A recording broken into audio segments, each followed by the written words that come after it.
პრესკონფერენცია ეხება კამპანია შენგეხებას და იმ პროცესს, რომელიც არის დაკავშირებული ფარულ მოსმენებთან და მიყურებებთან დაკავშირებით ახალ კანონპროექტის მიღებას. თქვენ იცით, რომ გასულ კვირას ამ კანონპროექტის და ამ საკანონმდებლო პაკეტის განხილვა მოხდა თავდაცვის და უშიშროების კომიტეტზე, ასევე მოხდა იურიდიულ საკითხთა კომიტეტზე და ამის შემდეგ ეს ინიციატივა გატანილი იქნა უკვე პლენარულ სხდომაზე და განხილული იქნა, თუმცა სამწუხაროდ კვორუმის არარსებობის გამო კენჭისყრის ჩატარება ვერ მოხერხდა.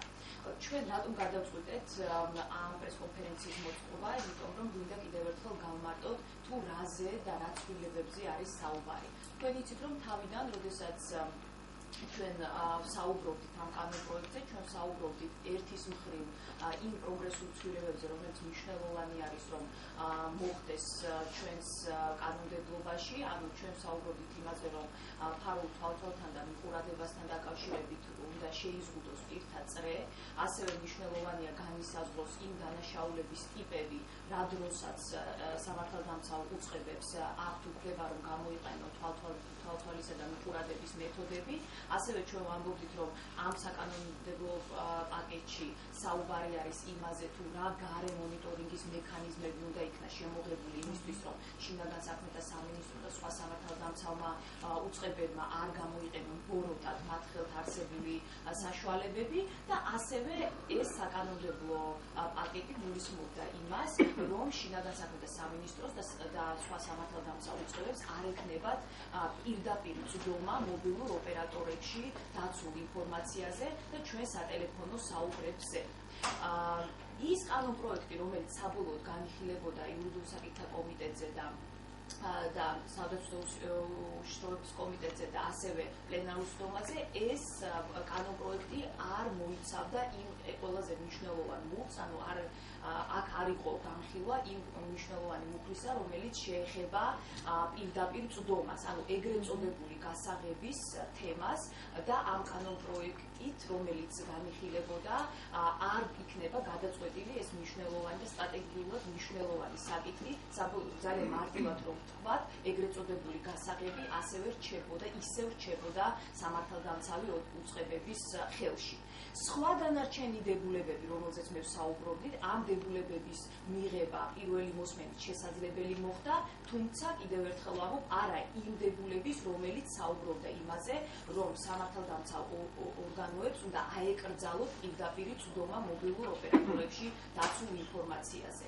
ჩვენ ვფიქრობთ, რომ კი ერთის მხრივ ძალიან მნიშვნელოვანი არის გარკვეული დებულებების მიღება, ძალიან პროგრესული არის ეს ყველაფერი და წინ გადადგმული ნაბიჯი არის, თუმცა მეორეს მხრივ ჩვენ ვერასოდეს ვერ მოვახდენთ მონიტორინგს იმისა, თუ ასრულებენ თუ არა სამართალდამცავი უწყებები ამ პროგრესული დებულებების იმპლემენტაციას, თუ კი მათ ხელში კვლავაც ექნებათ პირდაპირი წვდომის გასაღები. აქედან გამომდინარე, ჩვენ ვფიქრობთ და ისევე როგორც თავიდან, ახლაც ჩვენ უჭერთ მხარს იმას, რომ საქართველო უნდა განვითარდეს იმ მიმართულებით, რომ პირდაპირ წვდომა სამართალდამცავ უწყებებს არ ექნება ჩვენ პერსონალურ ინფორმაციამდე, ამ გზას დაადგა ყველა განვითარებული სახელმწიფო, ყველა დემოკრატიული სახელმწიფო და ვფიქრობთ, რომ საქართველოს პარლამენტს ნამდვილად ეს გადაწყვეტილება ახლა უნდა მიეღოთ. ამ საკანონმდებლო პაკეტით, რომელიც განიხილებოდა პლენარულ სხდომაზე, აქ არის მოცემული ასევე გარდამავალი დებულება, რომლის მიხედვითაც უნდა შეიქმნას სამუშაო ჯგუფი და ამ სამუშაო ჯგუფმა ნოემბრამდე უნდა დაადგინოს, თუ რომელ მოდელს ვირჩევს. ანუ კვლავ ექნება წვდომა სამართალდამცავებს, თუ არ ექნება. ჩვენ ვფიქრობთ, რომ ეს იყო ძალიან დიდი შეცდომა, რომ ჩვენ კიდევ მივეცით დრო საქართველოს მთავრობას იმისთვის, რომ მათ დაადგინონ თუ რა მიმართულებით მივდივართ. ვფიქრობთ, რომ ჩვენ უნდა ცალსახად გადაგვიდა საქართველოს პარლამენტს უნდა გადაეწყვიტა ის გზა, რაზეც მივდივართ და რეალურად წაერთვა ეს გასაღები სამართალდამცავი უწყებებისთვის, თუმცა გარდამავალ დებულებებში ასევე უნდა გაეწერათ, თუ როდის გადავდიოდით ამ მოდელზე, რადგანაც ჩვენ რა თქმა უნდა ვაღიარებთ, რომ გარკვეული დრო არის ამისთვის საჭირო არის პროგრამული უზრუნველყოფის შემუშავება, საჭიროა კადრების მომზადება და ასე შემდეგ. სამწუხარო არის, რომ ამ გზაზე არ წავიდა საქართველოს პარლამენტი, სამწუხარო არის, რომ ძალიან ბევრ პარლამენტის წევრს არ იყო გამბედაობა იმისთვის, რომ ამისთვის დაეჭირა მხარი, თუმცა დარწმუნებული ვარ, რომ გულის სიღრმეში მათ რა თქმა უნდა იციან, რომელი არის სწორი გზა. რაც შეეხება კვორუმის არარსებობას, ხო? მე ვფიქრობ, რომ ორივე შემთხვევაში ეს არის უარყოფითი რამ, რაც მოხდა. თუ ჩვენ დაუშვებთ იმას, რომ დეპუტატები და დაახლოებით 80-მდე დეპუტატი არ გამოცხადდა პლენარულ სხდომაზე იმისთვის, რომ აი ეს კანონპროექტი ჩავარდნილიყო, ეს არის პრობლემა და ძალიან დიდი პრობლემა და მე ვწუხარ ამის გამო, მაგრამ მეორე შემთხვევაც რომ დაუშვათ, რომ 80-მდე დეპუტატი არ იმყოფებოდა პარლამენტში ანუ ისეთი მიზეზი, რაც არ არის საპატიო, ესეც არის პრობლემა, ხომ? იმიტომ რომ იმ დღეს განიხილებოდა არა მარტო ფარულ მოსმენებთან და თვალთვალთან დაკავშირებული კანონმდებლობა, ასევე განიხილებოდა ერთი ძალიან მნიშვნელოვანი კანონპროექტი, რომელიც ეხებოდა საჯარო მოხელეების გათავისუფლების საკითხს. თქვენ იცით, რომ რამოდენიმე თვის წინ იყო ინიცირებული ცვლილება კანონში, რომლის მიხედვითაც არჩევნების შემდეგ 13,000 ადამიანი თავისუფლდებოდა, ხომ?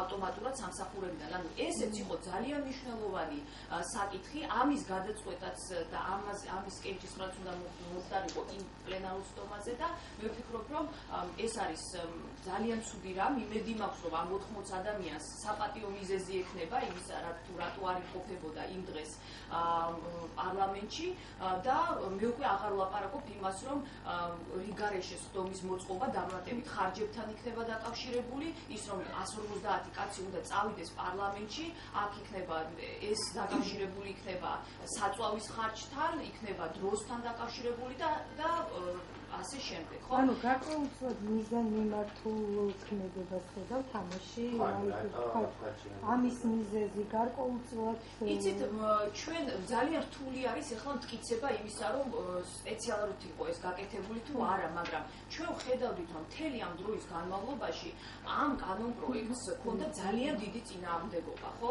ანუ ამის გამო ზუსტად ძირგამომთხრელებიც გვეძახეს, ამ კანონს ეძახეს ნაციონალური მოძრაობის მიერ ინიცირებული კანონი, რაც იყო აბსოლუტურად ტყუილი და არ შეესაბამებოდა სიმართლეს.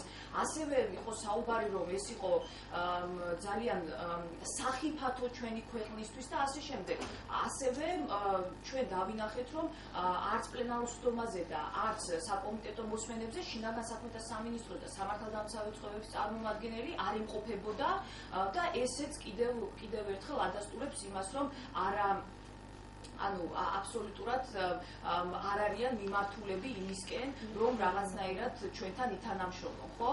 და პრესით და ტელევიზიით გვეუბნებიან და რაღაც კონკრეტულ პრობლემებზე საუბრობენ ამ კანონპროექტთან დაკავშირებით. ჩვენ გვინდოდა რომ ისინი გვენახათ, ჩვენ გვინდოდა რომ ცოდნოდა მათი არგუმენტები, თუმცა ისინი არ მოდიან ჩვენთან დისკუსიაზე და ვფიქრობ, რომ ეს არის პრობლემა. კარგით, დავასრულებ და ჩემს საშუალებას თავაზან ცვლილებები, რომელიც თქვენს უფრო უარესი იქნება თქვენთან. მოხალხეში რა მოკიდებები იქნება თქვენთან?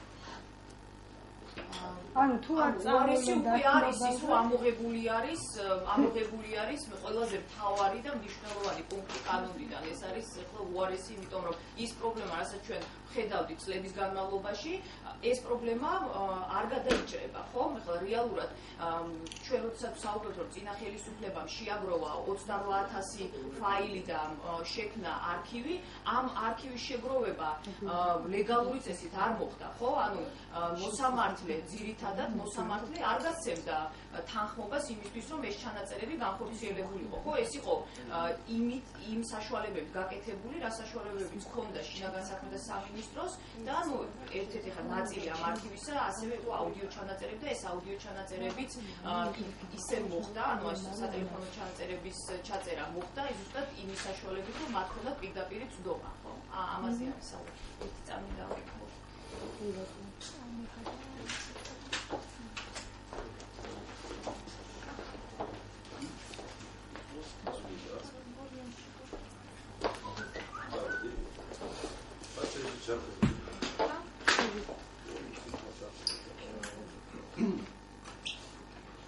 შეგვიძლია ბატონო. ბატონო, ესე იგი პირველი უნდა გითხრათ, რომ ცხადია გადატანა ნოემბრამდე ერთი ნაწილის ჩვენთვისაც მიუღებელია, იმიტომ რომ ერთი წელიწადია ჩვენ ამ თემაზე ვლაპარაკობდით, ერთი წელიწადია კანონპროექტები არსებობდა პარლამენტში და ერთი წელიწადი არის სპეციალური სამსახურები, უშიშროების სამსახურები საქმის კურსში არიან და მათ იცოდნენ, რომ ესეთი მიდგომა არსებობდა. მათ ისიც იცოდნენ, რომ ესეთი მიდგომა არის ეგრეთ წოდებული ევროპული მიდგომა.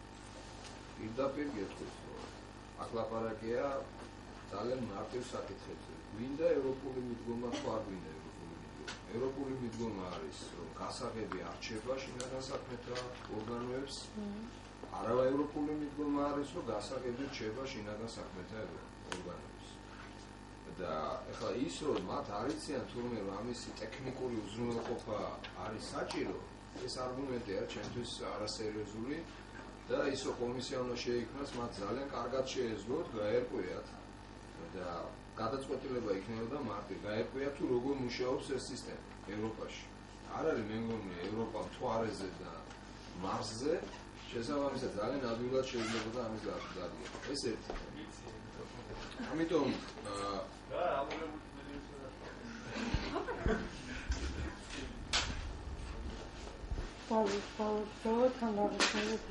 შეიძლება გავაკეთო? მაგუს. ესე იგი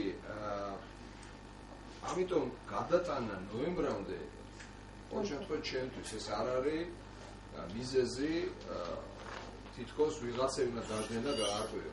ჩემთვის ეს არის ნათელია საკითხი დრო უნდა გაიჭიროს. ეს გასაყვანად ჩემთვის ეს არის მარტივი თემა, ეს არის გადატანა რთული პრობლემის გადაწყვეტის. ანუ ისინი კი არ წყვეტენ პრობლემას, ვინც ცდილობს ნოემბრამდე გადაიტანონ საკითხი, მათ უნდათ გადაიტანონ ეს საკითხი ნოემბრამდე და მე რა იქნება არ ვიცით. მე ალბათ ის არის. ეხლა მეორე საკითხი. მეორე ჩემი აზრით ხო, ნუ მაგას ვამბობ. ანუ ბუნებრივად ჭიანურდება დრო. ეხლა მეცაც გეტყვით. მე რაც ვიცი, მარტო ამ საკითხზე არ იყო დიდი ჭიდაობა, კიდე არის სხვა თემებიც. მაგალითად, პრობლემური არის დღესაც კი თემა ინსპექტორის მონაწილეობისა აი ამ პროცესში. პერსონალურ მონაცემთა ინსპექტორის გულისხმობ ცხადია, იმიტომ რომ ძალიან რბილი მექანიზმი შეიმუშავა პარლამენტმა და ეს რბილი მექანიზმი არის რა, რომ პირდაპირი წვდომა კი არის, მაგრამ ინსპექტორს აქვს შესაძლებლობა იმ კანონპროექტებით, რომელიც გავიდა და ჩავარდა, რომ ინსპექტორი დააკვირდეს და გარკვეული ასე თქვათ კონტროლის მექანიზმი შემუშავდა და გარკვეული კონტროლის მექანიზმი ამოქმედება თუ მიიღებენ ამ მიდგომას, ხო, ამ კანონებს. ესეც პრობლემურია, რასაც მე უყურებ, რაც მე ვიცი მათთვის და ეს მე მაფიქრებს, რომ მათ საერთოდ არ უნდათ კონტროლის მექანიზმების არსებობა. ეხლა მთავარი არსი ამ კანონპროექტების არის სხვა საკითხებთან ერთად ის, რომ არ უნდა არსებობდეს შინაგან საქმეთა ორგანოები და განსაკუთრებით უსაფრთხოების სისტემები კონტროლის მექანიზმების გარეშე. ეხლა ბევრი მიჯნავს ერთმანეთისაგან, რომ არის პოლიციური სისტემები და არის უსაფრთხოება. ეხლა მოდით შევხედოთ, ყველაზე მეტი უკანონო მასალები ვინ დააგროვა კუდმა. კუდი არ არის, ესე თქვათ, კუდი რაც არის ძალიან კარგად ვიცით, ხო? ეს არის დაკავშირებული ქვეყნის უსაფრთხოებასთან. ამიტომ სპეკულირება არის, როდესაც ამბობენ, რომ იცი რა, უსაფრთხოების ამოცანებიდან გამომდინარე ჩვენ ვფიქრობთ და ასე შემდეგ, ეს არის სპეკულაციები იმისათვის, რომ აი ეს პოლიტიკური უკანონო ბერკეტები არსებობდეს სადღაც ისევ.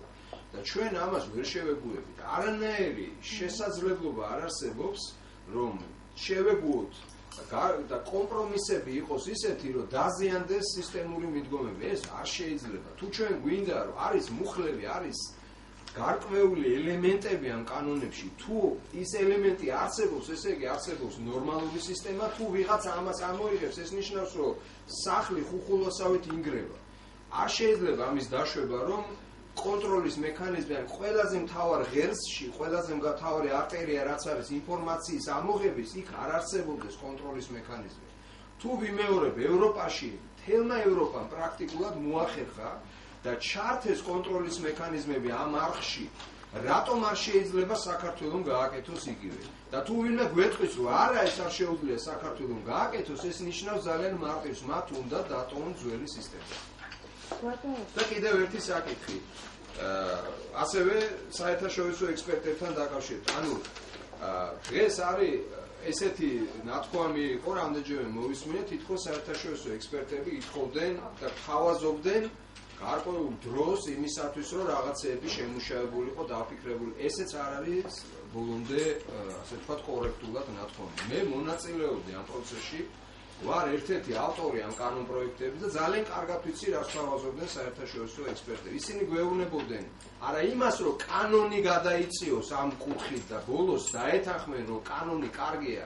ისინი გვეუბნებოდნენ, რომ ტექნოლოგიურად როგორ გააკეთოთ, ეს საკითხი ცოდნა თუ არა გაქვთ, შეისწავლეთ. კი ბატონო, ჩვენ ამიტომ შეგვეძლო მიგვეღო პრინციპულად ის მოდელი, რაზედაც არის ლაპარაკი და ეს არის ლაპარაკი, რომ რაზე საუბარი, რომ ეს სისტემა ძირითადი არხი იყოს კონტროლით და შემდეგ როგორ განხორციელდეს კონტროლი, რა მოდელი ავიღოთ, რა პროგრამა და რომელი soft პროგრამა იქნება, რა იქნება, ვინ ცხვირს ჩაყობს და ვინ არა, ეს მოდელი როგორ იმუშავებს, ამისთვის შეიძლება გამოყოფილიყო დრო და გარკვეული კვალიფიკაცია მიეღოთ. ანუ აბსოლუტურად სხვადასხვა რამეა, როცა კაცი გეუბნება, რომ შენ სწორედ ითამაშე ეს თამაში, კი ბატონო ეს წესები მიიღე, მაგრამ როგორ გააკეთო, ამისთვის შეიძლება დრო გჭირდებოდეს, კი ბატონო, ამიტომ ვამბობთ ჩვენ, რომ სწორი ნაბიჯი არ გადაიდგა, მაგრამ რატომ გადაიდგა ის ნაბიჯი არასწორი? იმიტომ რომ ძალიან დიდი წინააღმდეგობა იყო და ეხლაც არის ეს წინააღმდეგობა და ნუ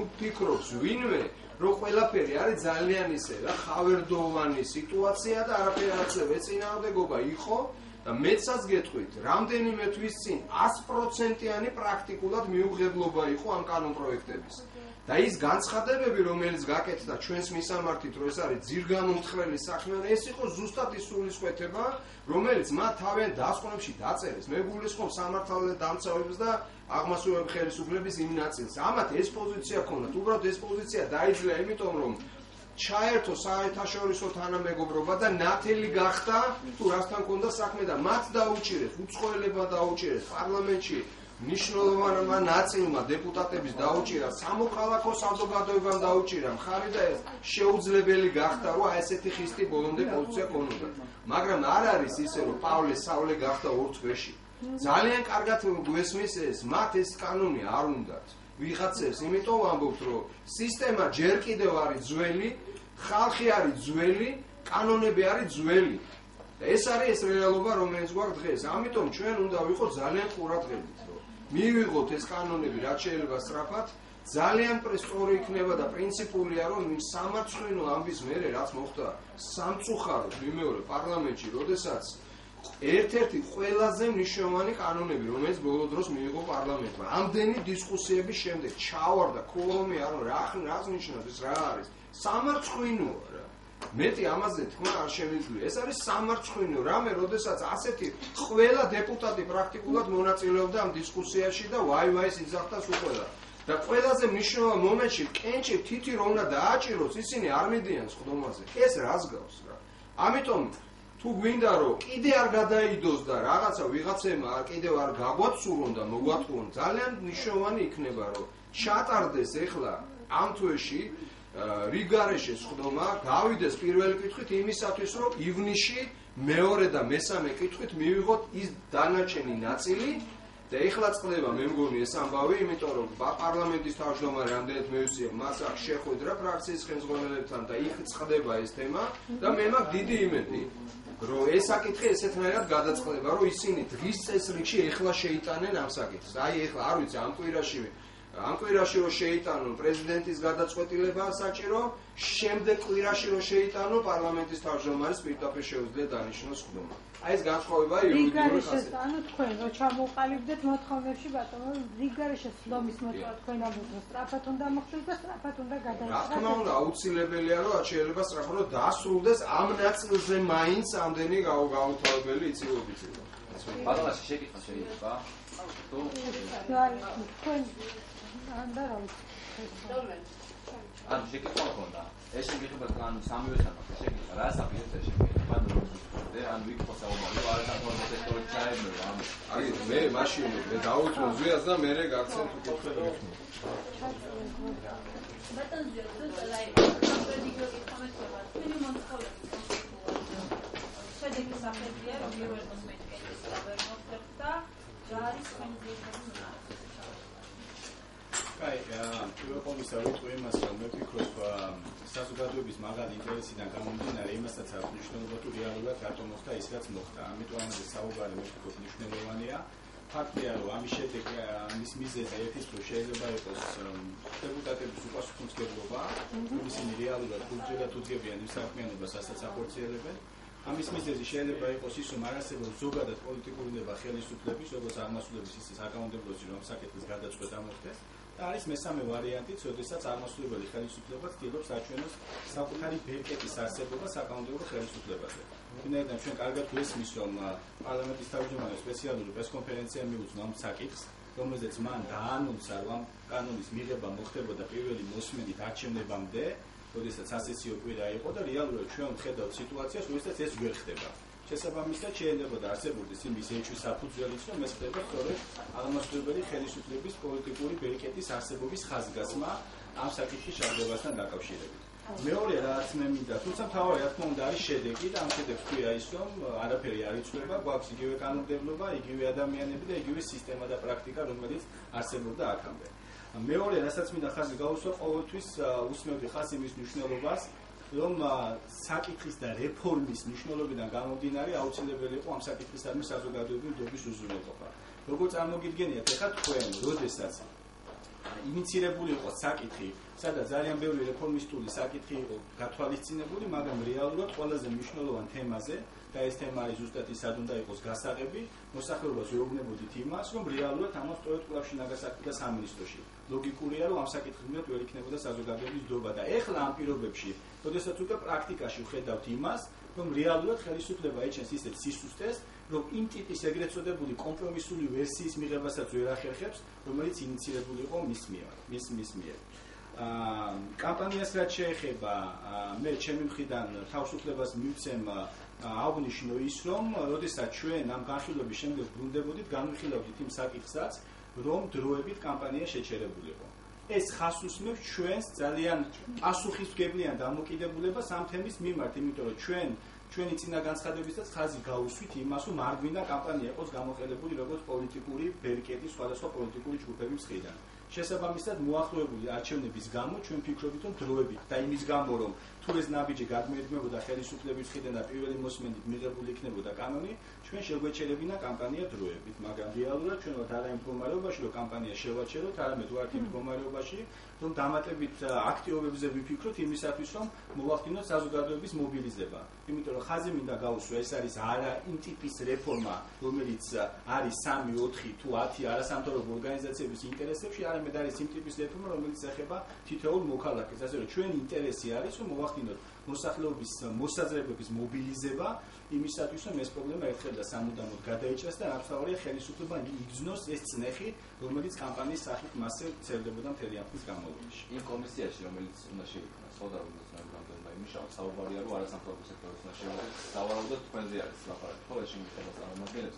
მაინტერესებს აპირებს თუ არა მონაწილეობას ამ გასვლებაში და ხო არ ფიქრობთ, რომ ბოიკოტი და მარტო დატოვება ხელისუფლების და საკანონმდებლო ხელისუფლების პროსტორებით იქნება. ჩვენ ვფიქრობთ, რომ კამპანია, რომელიც ხაზს უსმევს ჩვენს დამოკიდებულებას თვითონ პროცესის მიმართ, გაგრძელდება იმ დრომდე, ვიდრე ეს საკითხი არ იქნება საკანონმდებლო დონეზე საბოლოოდ გადაწყვეტილი და შემდეგ კიდევ ვიმჯერებთ პრაქტიკული ნაბიჯები რა იქნება იმისათვის, რომ ვიფიქროთ კამპანია შეწყდეს თუ არა. ეს ერთი. მეორე, მე არანაირად არ მგონია, რომ ჩვენ რაღაც ბოიკოტის რეჟიმში უნდა ვიყოთ ამ კომისიის მიმართ. ვინაიდან კანონის პირველი მოსმენით მიღებით რაღაც პროცესის ეტაპი, ასე ვთქვათ, პროცესის ეტაპს გავდივართ, შემდეგ რა თქმა უნდა მნიშვნელოვანია რომ კომისიაში ვიყოთ ჩართულები და გავაგრძელოთ ჩვენი მხრიდან ბრძოლა იმისათვის, რომ ის საბოლოო გადაწყვეტილება, რომელიც კომისია დადებს, იყოს უფრო პროგრესული, ვიდრე თუნდაც განაცხადია ამ ეტაპზე. ვინაიდან იმ ასე ვთქვათ დებულებაში საუბარია იმაზე, რომ უნდა გაძლიერდეს, უნდა იქნას მონახული მოდელი საგარეო გარე სამოქალაქო კონტროლთან მიმართებაში, ხო?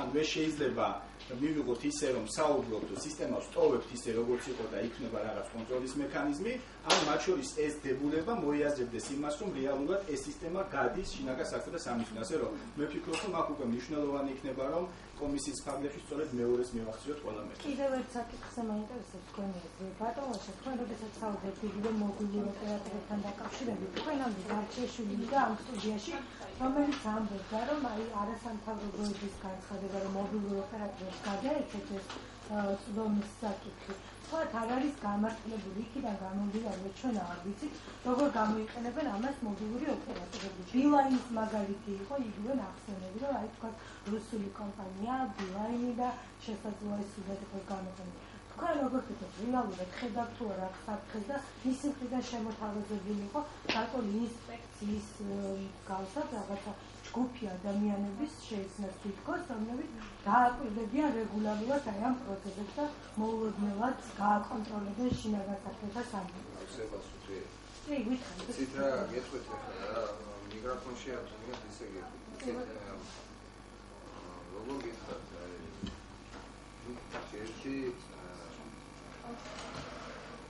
ერთი ჩვენ ველოსიპედს არ ვიგონებთ. აქ მე სამწუხაროდ არ ამაქვს საშუალება რა ბატონ დავითს შევხვდეთ დისკუსიაში.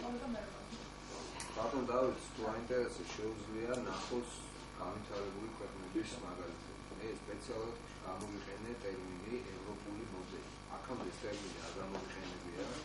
რომ არ მინდა და დამეძაბა რაღაცით. ეხლა ვამბობ ამას. ევროპული მოდელი არის ის, რასაც ჩვენ თავაზობთ. ევროპის უდიდეს ნაწილში ქვეყნების არის ეს სქემა. მობილურ ოპერატორებს აქვს გასაგები. მაგრამ იქ პასუხისმგებლობაც არსებობს მობილური ოპერატორების, რაც გამოიხატება იმ ადამიანის პასუხისმგებლობაში, რომელიც უშუალოდ არის და ის შერჩეულია და ესე მარტივი არ არის, ხა ხუჩიდან მოსული ადამიანი არ ხდება. მეორე არის პასუხისმგებლობა მობილური კომპანიების და აქ ლაპარაკია ფინანსურ პასუხისმგებლობაზე, თუ ეს მეორდება საუბარია ლიცენზიაზე. ჩვენ წარმოვიდგინეთ, რომ ისინი კარგავენ მილიონებს ამ შემთხვევაში. ეს არის ძალიან სერიოზული ბერკეტები. ეს ბერკეტები არსებობს და კიდე არის სხვა ბერკეტები, კოდირებული სისტემები და ასე შემდეგ. ეს ესე არ არის, ხა საბავშვო ბაღში სამწუხაროდ ცხოვრობენ ჯერ კიდე ჩვენი პოლიტიკოსები, რომლებსაც მოწონთ განცხადებების კეთება. ძალიან მარტივია, აიღე და წაიკითხე რაღაცა და მე ილაპარაკე ამის შემდეგ, რა მე ამას ურჩევდი მათ შორის სამწუხაროდ მინდა ვთქვა ბატონ დავითის მიმართაც. შეხედოს როგორ მუშაობს ეს სისტემები. რა შაშია ბილაინი თვითონ შემოუშვა მისმა ხელისუფლებამ საქართველოში. და თუ ბილაინს და რუსული კომპანია რო არის, ეხლა გაახსენდა ბატონ დავითს. იმ რუსულ კომპანიას არ შეუძლია მთელი ეს ინფორმაცია გადაკაჩოს სადღაც რუსეთი თუ FSB-ს ორგანიზაცია ვერ გავეწაიგებს იმას. არა მარტო ვიღაც კონკრეტულ 2-3 კაცს წაიგებს, მთელ მათ მოხმარებლებზე წაიგებს. ვინმე ამოწმებს და მაგალითად რომ მობილურ კომპანიებს გააჩნია თუ არ გააჩნიათ ეს soft პროგრამები, ან სად მიდის და სად მოდის, ეხლა რო გაახსენდათ ამ კაი ადამიანებს, აქამდე სად იყვნენ? რა გონია თუ არ შეუძლიათ ეხლა მობილურმა კომპანიებმა მოისმინონ ვიღაცები? რა შოში ეს იმასთან რა კავშირში ეგ ხო ელემენტარულია, ნუ აი როგორ გეტყვით 2 მიუმატო, ეხლა თუ ვიღაცა გეტყვით რომ 6-იაო, დაახლოებით ეგეთი არგუმენტაცია არის ეგ რა. არა სერიოზულია ეს დიდი მადლობა. Analiz